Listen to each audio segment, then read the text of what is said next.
स्वागत है आपका ओंकार न्यूज में। मैं हूं आपके साथ निम्न सिन्हा और इस वक्त नजर डालेंगे उत्तराखंड की खबरों पर। मुख्यमंत्री पुष्कर सिंह धामी रविवार को दिल्ली पहुंचे। बता दें कि सोमवार को केंद्रीय मंत्रियों से मुलाकात कर उत्तराखंड से संबंधित अलग अलग मुद्दों पर उन्होंने चर्चा की है। वहीं प्रधानमंत्री नरेंद्र मोदी से भी मुलाकात करने की संभावना है। वहीं मुख्यमंत्री का केंद्रीय रेल मंत्री अश्विनी वैष्णव से मुलाकात करने का समय तय कर दिया गया है। आपको बताते चले कि वो प्रदेश में रेल कनेक्टिविटी के विस्तार के साथ ही देहरादून, रामनगर, टनकपुर के लिए नई गाड़ियां चलाने का आग्रह करेंगे। इसके अलावा सीएम अन्य केंद्रीय मंत्रियों से राज्य के विकासात्मक योजनाओं पर चर्चा करेंगे। इसके साथ ही प्रधानमंत्री नरेंद्र मोदी से मुलाकात होने पर मुख्यमंत्री सशक्त उत्तराखंड के रोड मैप पर चर्चा कर सकते हैं।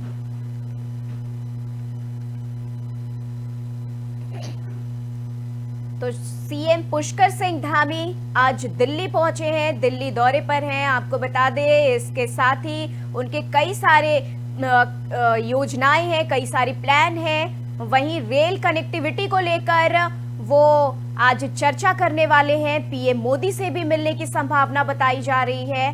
वहीं इसके साथ ही कई और कार्यक्रम का भी आयोजन किया गया है। आपको बता दें कि मुख्यमंत्री पुष्कर सिंह धामी रविवार को दिल्ली पहुंचे हैं। वहीं सोमवार को केंद्रीय मंत्रियों से उन्होंने मुलाकात कर उत्तराखंड से संबंधित अलग अलग मुद्दों पर चर्चा की है।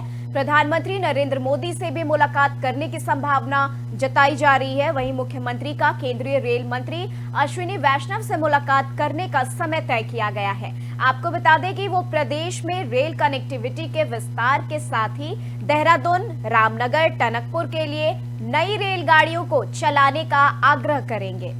तो इस रूट में नई रेलगाड़ी चले, इस योजना को लेकर वो आए हैं और ये बैठक की जा रही है। इसके अलावा आपको बता दें, सीएम अन्य केंद्रीय मंत्रियों से राज्य के विकासात्मक योजनाओं पर चर्चा करना चाहते हैं। इसके साथ ही प्रधानमंत्री नरेंद्र मोदी से मुलाकात होने पर मुख्यमंत्री सशक्त उत्तराखंड के रोड मैप पर चर्चा कर सकते हैं। तो ये सारी योजनाएं हैं सीएम धामी की, जिस योजना को वो लेकर दिल्ली के दौरे पर हैं। रविवार को वो दिल्ली पहुंचे हैं और सोमवार को पीएम मोदी से भी मिलने की कवायद शुरू हो गई है। वहीं आपको बता दें कि इसके साथ ही पुष्कर सिंह धामी ने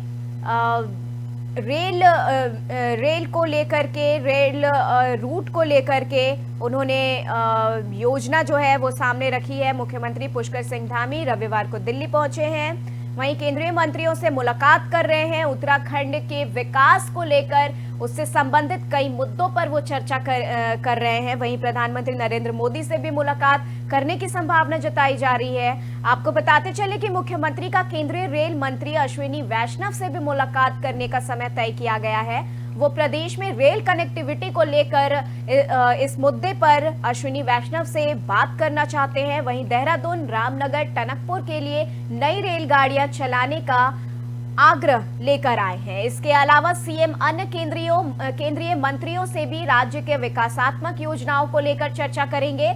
इसके साथ ही प्रधानमंत्री नरेंद्र मोदी से मुलाकात होने पर मुख्यमंत्री सशक्त उत्तराखंड के रोड मैप पर चर्चा कर सकते हैं।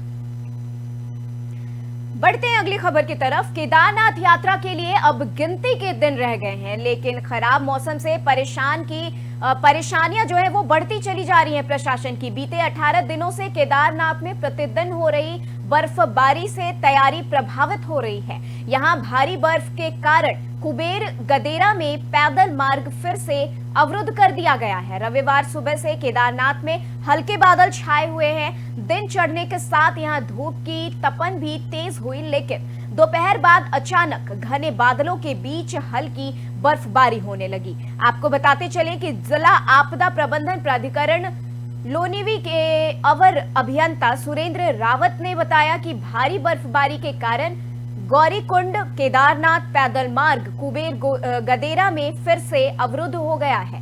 हिमखंड रास्ते में खिसक गए हैं और इसके अलावा गौरीकुंड से लिंचोली के बीच पैदल मार्ग पर टूटे पुश्तों रेलिंग की मरम्मत की जा रही है। वहीं क्षेत्र में जल संसाधन संस्थान द्वारा भी पेयजल लाइन बिछाई जा रही है और स्टैंड पोस्ट की मरम्मत भी की जा रही है। इसी के साथ पैदल मार्ग पर घोड़ा खच्चरों को पानी उपलब्ध कराने के लिए चरियों को भी ठीक किया जा रहा है। मार्ग पर शौचालय निर्माण सहित अन्य यात्रा से जुड़े कार्य भी किए जा रहे हैं। तो आपको बता दें कि चार धाम यात्रा केदारनाथ को लेकर ये अपडेट है जो सामने आ रही है, जहां मौसम लगातार बिगड़ता जा रहा है, जिसको लेकर प्रशासन भी थोड़ी परेशानी में दिख रहे हैं। वहीं केदारनाथ यात्रा में बर्फबारी लगातार हो रही है, मौसम का मिजाज जो है वो बदलता नजर आ रहा है, जिसके कारण जो तैयारियां हैं वो काफी प्रभावित हो रही हैं। आपको बता दें कि केदारनाथ यात्रा के लिए अब गिनती के ही दिन ही रह गए हैं, लेकिन खराब मौसम ने प्रशासन की परेशानियों को बढ़ा दिया है। बीते 18 दिनों से केदारनाथ में प्रतिदिन हो रही बर्फबारी से तैयारी काफी प्रभावित हो रही है। वहीं भारी बर्फ के कारण कुबेर गदेरा में पैदल मार्ग फिर से अवरुद्ध हो गया है। वहीं रविवार सुबह से केदारनाथ में हल्के बादल छाए रहे हैं। दिन चढ़ने के साथ थोड़ी धूप नजर आ रही है, लेकिन दोबारा से दोपहर के बाद अचानक घने बादलों के बीच हल्की बर्फबारी भी देखने को मिल रही है। जिला आपदा प्रबंधन प्राधिकरण लोनीवी के अवर अभियंता सुरेंद्र रावत ने बताया है कि भारी बर्फबारी के कारण गौरीकुंड केदारनाथ पैदल मार्ग कुबेर गदेरा में फिर से अवरुद्ध हो गया है। वहीं हिमखंड रास्ते में खिसक गए हैं। इसके अलावा गौरीकुंड से लीनचोली के बीच पैदल मार्ग पर टूटे पुश्तों और रेलिंग की मरम्मत की जा रही है। वहीं क्षेत्र में जल संस्थान द्वारा भी पेयजल लाइन बिछाए जा रहे हैं और स्टैंड पोस्ट की मरम्मत भी कराई जा रही है। पैदल मार्ग पर घोड़ों को पानी उपलब्ध कराने के लिए चरियों को भी ठीक किया जा रहा है। मार्ग पर शौचालय निर्माण सहित अन्य यात्रा से जुड़े कार्य भी किए जा रहे हैं। तो केदारनाथ की तैयारी अब चरम पर है। बस कुछ दिन ही बच गए हैं केदारनाथ के पट को खुलने में पर्यटकों के लिए, लेकिन इसी बीच मौसम का जो मिजाज है वो बदलता नजर आ रहा है और बर्फबारी के बीच केदारनाथ का ये जो भी की जो तैयारी है वो सभी प्रभावित हो रही है, जिसको लेकर के खराब मौसम की वजह से प्रशासन भी मुश्किलों में पड़ी हुई है। आपको बता दें कि इस खराब मौसम के कारण, बर्फबारी के कारण पैदल जाने वाले मार्ग को भी अवरुद्ध किया गया है। आपको बताते चले कि हो सकता है कि लोगों को परेशानी का सामना करना पड़ सकता है, लेकिन फिर भी प्रशासन जो है सभी तरह की तैयारियों को लेकर मुस्तैद है। वहां पर पीने का पानी से लेकर हर सुविधाओं को लेकर सरकार जो है वो सचेत है। बता दें आपको कि कुबेर गदेरे मार्ग जो है उसे अवरुद्ध किया गया है। बर्फबारी के चलते तैयारियां जो हैं वो काफी प्रभावित हो रही हैं। वहीं टूटे हुए पुश्तों और रेलिंग की मरम्मत भी की जा रही है। क्षेत्र में जल संस्थान द्वारा भी पेयजल लाइन बिछाए जा रहे हैं और स्टैंड पोस्ट की मरम्मत भी कराई जा रही है। पैदल मार्ग पर घोड़े को पानी उपलब्ध कराने के लिए चरियों को भी ठीक किया जा रहा है। मार्ग पर शौचालय निर्माण सहित अन्य यात्रा से जुड़े सभी कार्य किए जा रहे हैं, लेकिन फिर भी इन सब के बीच बर्फबारी का जो मौसम है जो आप इस वक्त देख रहे हैं, ये मौसम सभी तैयारियों पर पानी फेर रहा है और प्रशासन के लिए जो है वो चुनौती बना हुआ है। तो केदारनाथ यात्रा पर बदलते मौसम का मिजाज देखा जा रहा है। धाम में 18 दिन से लगातार बर्फबारी हो रही है, जिससे कि तैयारियां काफी प्रभावित हो रही हैं। वहीं कुबेर गदेरे में रास्ते का हाल बेहाल है।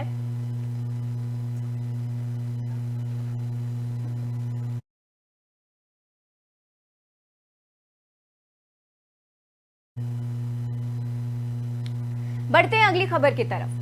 पुलिस ने प्रदेश में हर ड्रोन की अनमैन्ड ट्रैफिक मैनेजमेंट सॉफ्टवेयर से निगरानी शुरू कर दी है। जी हां, इसके लिए पुलिस ने दिल्ली की स्काई एयर कंपनी से करार लिया है। अभी सॉफ्टवेयर से 1 माह तक ट्रायल किया जाएगा। इस दौरान सॉफ्टवेयर में आने वाली दिक्कतों को परखा जाएगा। इसके बाद इसे सॉफ्टवेयर को पूर्णतया पुलिस अपने सिस्टम में शामिल कर लेगी।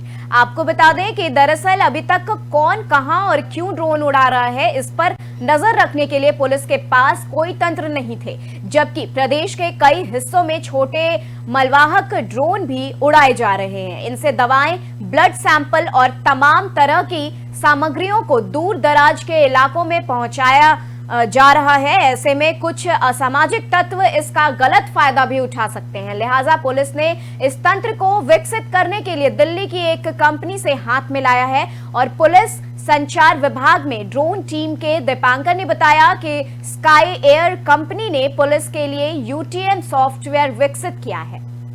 तो यूटीएम सॉफ्टवेयर के तहत इस ड्रोन को विकसित किया गया है, जो कि सभी चीजों पर निगरानी रखेगा और पुलिस के लिए ये काफी मददगार साबित होगा। तो आपको बता दें कि ये नए सॉफ्टवेयर के साथ नए तरह का ड्रोन जो है वो अब पुलिस के लिए वरदान के रूप में साबित होगा, जो कि हर चीजों पर निगरानी रखेगा। पुलिस ने प्रदेश में हर ड्रोन की अनमैन्ड ट्रैफिक मैनेजमेंट सॉफ्टवेयर से निगरानी शुरू कर दी है। इसके लिए पुलिस ने दिल्ली की स्काई एयर कंपनी से करार किया है। अभी सॉफ्टवेयर से 1 माह तक ट्रायल किया जाएगा। इस दौरान सॉफ्टवेयर में आने वाली दिक्कतों को परखा भी जाएगा। तो अभी ये ड्रोन ट्रायल में है और ट्रायल में होने के बाद 1 महीने के बाद इसे पूर्णतः पूरे रूप से इसे कार्य पर लाया जाएगा। इसके बाद इसे सॉफ्टवेयर को पूर्णतया पुलिस अपने सिस्टम में शामिल कर सकती है जब ये अपना टेस्ट कंप्लीट कर पाएगा। वहीं दरअसल अभी तक कौन, कहां और क्यों ड्रोन उड़ा रहा है, इस पर नजर रखने के लिए पुलिस के पास कोई तंत्र नहीं थे। तो अब जबकि प्रदेश के कई हिस्सों में छोटे मालवाहक ड्रोन भी उड़ाए जा रहे हैं, इनसे दवाएं, ब्लड सैंपल और तमाम तरह की सामग्रियों को दूर दराज के इलाकों में पहुंचाया जा रहा है। अब ऐसे में कुछ असामाजिक तत्व इसका गलत फायदा भी उठा सकते हैं। लिहाजा पुलिस ने इस तंत्र को विकसित करने के लिए दिल्ली की एक कंपनी से हाथ मिलाया है। आपको बता दें कि पुलिस संचार विभाग में ड्रोन टीम के दीपांकर ने बताया है कि स्काई एयर कंपनी ने पुलिस के लिए यूटीएम सॉफ्टवेयर विकसित किया है। तो स्काई एयर कंपनी ने, दिल्ली की ये कंपनी है जिसने इस ड्रोन का जो सॉफ्टवेयर है वो डेवलप किया है। यूटीएम सॉफ्टवेयर के तर्ज पर ये जो ड्रोन है इसे उड़ाया जा रहा है, जो कि सभी चीजों पर निगरानी रखेगा, बाकी सभी ड्रोन पर निगरानी रखेगा और पुलिस पल पल की, चप्पे चप्पे की खबर इससे ले पाएगी। वहीं आपको बता दें कि अभी ये जो ड्रोन है वो टेस्ट पर है।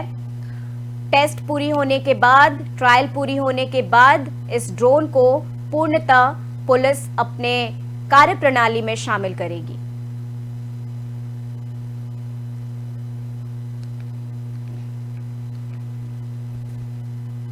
बढ़ते हैं अगली खबर की तरफ। परिवहन निगम के 14 रूटों पर निजी बस संचालक के परिवहन विभाग के प्रस्ताव पर उत्तराखंड परिवहन निगम कर्मचारी मोर्चा विरोध में उतर आया है। आपको बता दें, मोर्चा ने सभी संगठकों की बैठक बुलाकर विरोध जताया है। विरोध में 19 अप्रैल को 1 दिवसीय कार्य बहिष्कार और धरना प्रदर्शन की चेतावनी दी है। वहीं परिवहन विभाग ने हाल ही में प्रदेश में 14 ऐसे रूटों पर निजी बसों के संचालन का प्रस्ताव जारी किया है जिन पर केवल रोडवेज बसें संचालित करने का प्रावधान था।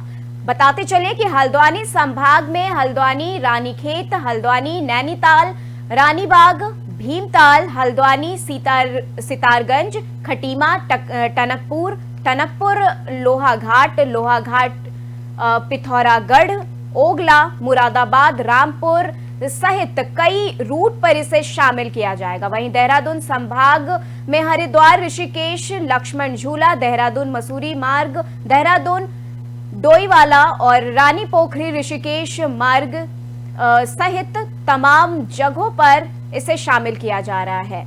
इस सभी मार्ग पर ये शामिल होंगे। वहीं रोडवेज कर्मियों के मोर्चा की बैठक में ये मुद्दा प्रमुखता से उठाई गई है। तय किया गया है कि इस पर मोर्चा खुला विरोध करेगा। तो आपको बता दें कि ये खुला मोर्चा है रोडवेज बस को लेकर के, तमाम रूट पर जो है इसे संचालित किया जाएगा।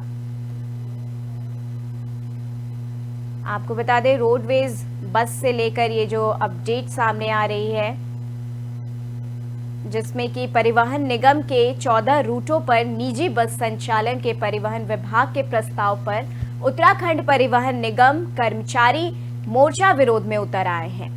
तो उत्तराखंड के जो परिवहन निगम कर्मचारी हैं वो मोर्चा उन्होंने खोल रखा है। मोर्चा ने सभी संगठकों की बैठक बुलाकर विरोध जताया है। इस विरोध में 19 अप्रैल को एक दिवसीय कार्य बहिष्कार और धरना प्रदर्शन का निर्णय लिया गया है। तो 19 अप्रैल को कार्य जो है वो ठप रहेगा। वहीं परिवहन विभाग ने हाल ही में प्रदेश में 14 ऐसे रूटों पर निजी बसों के संचालन का प्रस्ताव जारी किया है, जिन पर केवल रोडवेज बसें संचालित करने का प्रावधान था। हल्द्वानी संभाग में कई ऐसे रूट हैं जिस पर इसे शामिल भी किया जाएगा।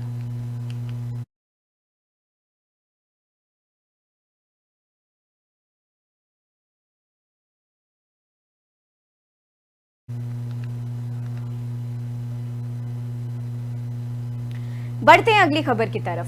प्रदेश के शहरों के जिन क्षेत्रों में ज्यादा नक्शे पास होंगे वहीं विकास होगा।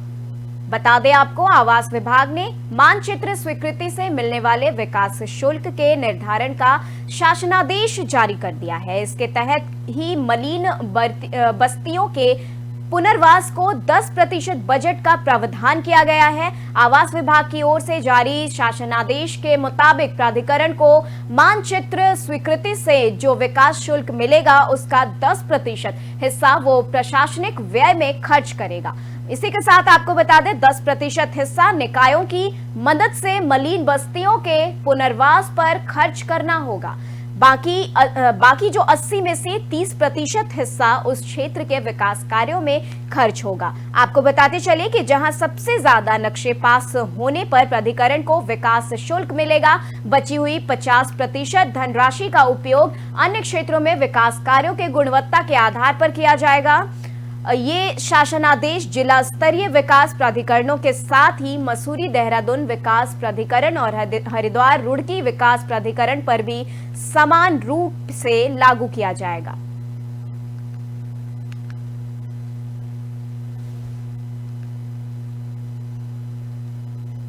दून अस्पताल में रविवार को ओपीडी नहीं थी। मरीजों को सिर्फ इमरजेंसी में इलाज दिया जा रहा था। ऐसे में घायलों को इलाज के लिए दून अस्पताल की इमरजेंसी में लाया गया।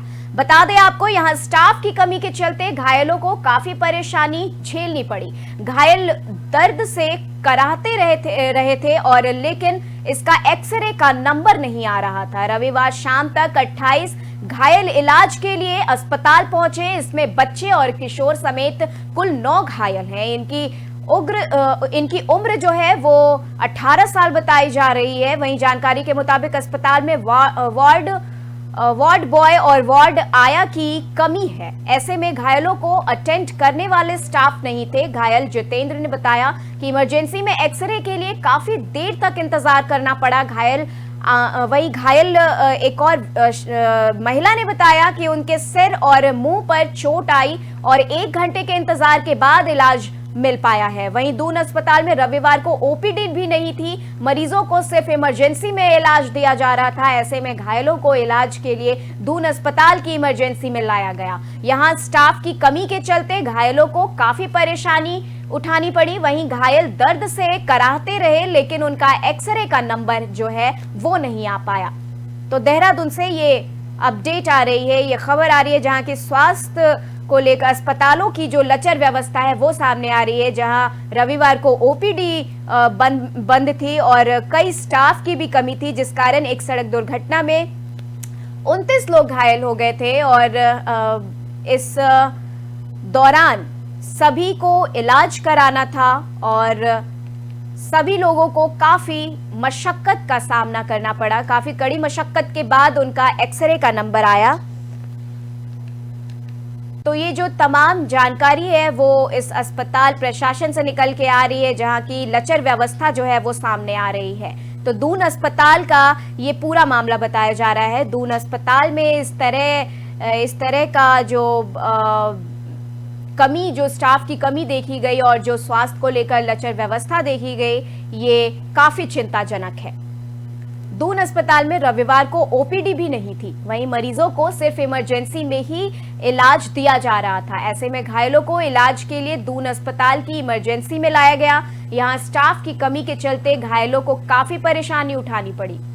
वहीं घायल दर्द से कराह रहे थे, लेकिन उनके एक्सरे का नंबर जल्दी नहीं आ रहा था। रविवार शाम तक यहां 28 घायल इलाज के लिए आए थे।